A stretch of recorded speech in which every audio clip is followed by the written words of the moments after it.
Halisahar unity মালঞ্চর পক্ষ থেকে রঙ্গ মহোৎসবে সকলকে আমাদের অন্তরের শ্রদ্ধা। শুরু করছি আজকের নাটক পঞ্চম বেদ। বাংলায় অনুবাদ অপর্ণা কর্মকার, প্রযোজনা হালিশহর ইউনিটি মালঞ্চ, পশ্চিমবঙ্গ, পরিচালনা দেবাশিস সরকার। নাটক পঞ্চম বেদ।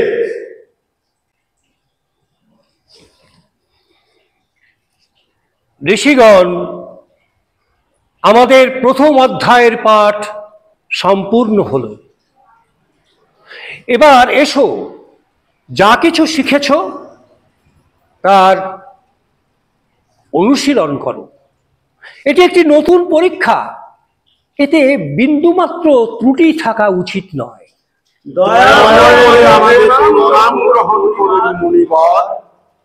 পুত্রগণ, সর্বদা স্নেহশীল থাকো। এবার বলো বলো ঋষিগণ, কি বলতে চাও? তোমরা কেন এখানে এসেছো? প্রণাম মুনিবর। হে মুনিবর, যবে থেকে আপনি নাট্যশাস্ত্রের রচনা শুরু করেছেন তবে থেকে আমাদের সকলের অন্তরে কিছু প্রশ্ন দেখা দিয়েছে। হ্যাঁ, প্রশ্ন দেখা দিয়েছে। তাই আমরা সকলে আজ এখানে আপনার কাছে সেই প্রশ্নের উত্তর জানতেই এসেছি। হ্যাঁ, উত্তর জানতে এসেছি। বেশ বেশ, করো করো, প্রশ্ন করো, দ্বিধা করো না। গুরুদেব, নাট্যশাস্ত্র কিভাবে উৎপাদিত হয়েছে? নাট্যশাস্ত্রের উদ্দেশ্য কি? বাহ, তুমি একটি উত্তম প্রশ্ন করেছ। তবে এ প্রশ্ন কেবল নাট্যশাস্ত্র নয়, জীবনের একটি মাধ্যম মাত্র। ত্রেতা যুগে যখন মানুষ কাম এবং লোভের বশীভূত হয়ে অধর্ম এবং হিংসার পথে অগ্রসর হতে লাগলো, তখন ইন্দ্রদেব ব্রহ্মাজির কাছে প্রার্থনা করে বললেন যে এমন একটি মাধ্যম দরকার যাতে দেখা আর শোনা একসাথে হবে, যার ফলে মানুষের ধর্ম, অর্থ এবং মোক্ষ লাভের পথে আবার তারা ফিরতে পারবে। কিন্তু গুরুদেব, বেদ তো নিজেই জ্ঞানের ভান্ডার। বেদের মধ্যেই তো রয়েছে সকল জগতের রহস্য। তাহলে নতুন মাধ্যমের কি প্রয়োজন? হ্যাঁ, কি প্রয়োজন?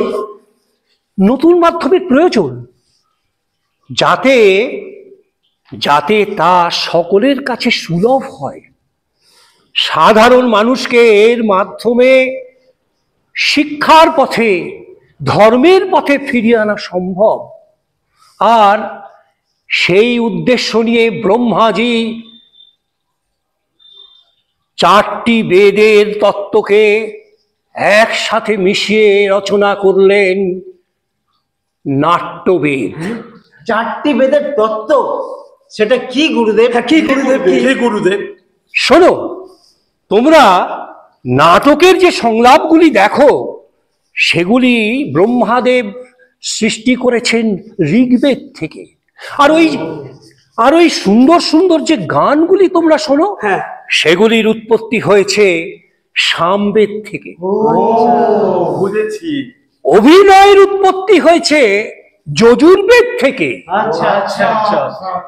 আর নাট্য রসের উৎপত্তি হয়েছে অথর্ববেদ থেকে। 4টি বেদের অঙ্গকে একসঙ্গে গেঁথে নাট্যশাস্ত্র উৎপন্ন হয়েছে। গুরুদেব, নাটক কি কেবল ওই দেবতাদের জন্যই নির্মিত হয়েছে?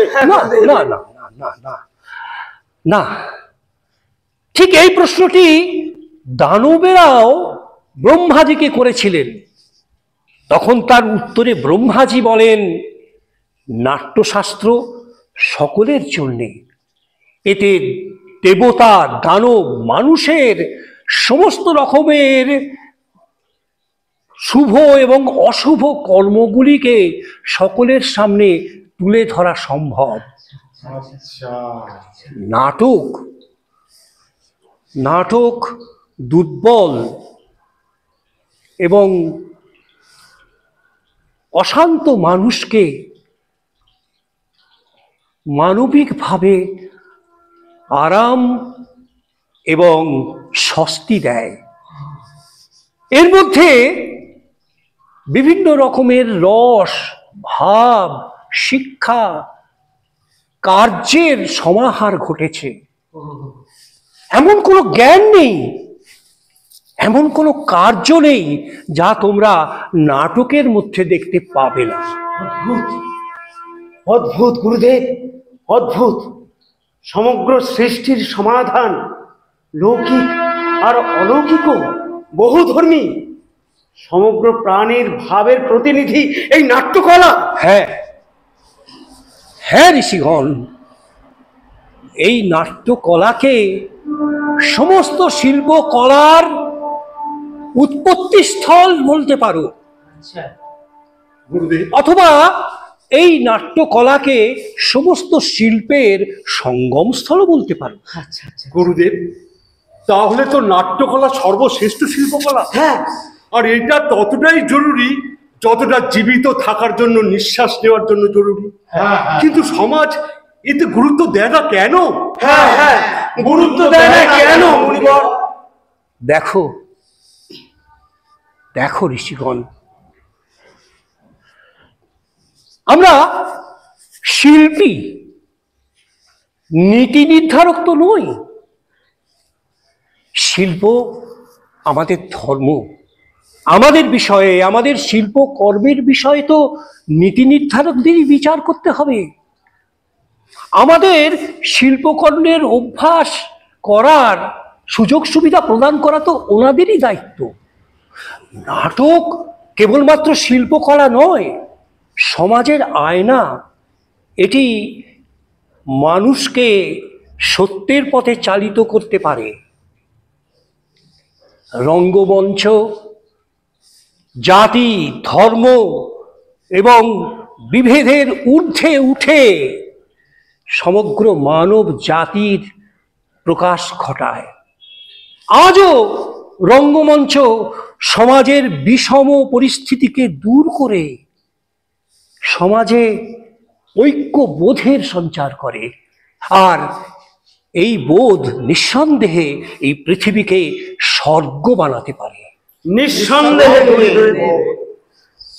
শিল্পকলাবিহীন সমাজ তো পশুদের সমাজের সমান। হ্যাঁ হ্যাঁ, আমিও তাই চাই যে সমাজ শিল্পী এবং তার শিল্পকলাকে প্রাপ্য মর্যাদা দিক। আমার পুত্রগণ, এই নাট্যশাস্ত্রকে আমি নামকরণ করেছি পঞ্চম বেদ। পঞ্চম বেদ, সমস্ত জ্ঞানের জ্ঞান। হ্যাঁ, পঞ্চম বেদ সমস্ত জ্ঞানের আধার। ওই সময় হলো, ঋষিগণ আপনারা আসুন, আমার শিল্পী কর্মী পুত্রেরা আপনাদের স্বাগত জানিয়ে নিজেদের উপস্থাপনা আপনাদের সামনে পরিবেশন করার জন্য প্রতীক্ষা করছেন। চলুন আমরা তাদের নাটকের আস্বাদন করি। আসুন।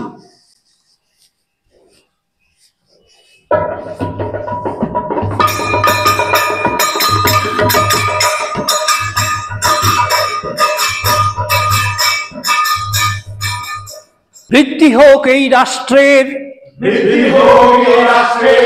সকলের আশা পূর্ণ হোক, সৃষ্টি আর আনন্দে এই জগৎ সদা সমৃদ্ধ হোক, ফুলে ও ফলে ভরা থাক এই ধরণী, ভরাবার এই ধরণী, সুবিমল আকাশ হোক, সুবিমল আকাশ হোক, স্বজন হেথায় নির্ভয় থাক, স্বজন হেতায় নির্ভয় থাক, দুর্জনের বিনাশ হোক, দুর্জনের বিনাশ হোক, স্বজন হেথায় নির্ভয় থাক, দুর্জনের বিনাশ হোক, স্বজন হেথায় নির্ভয় থাক, দুর্জনের বিনাশ হোক।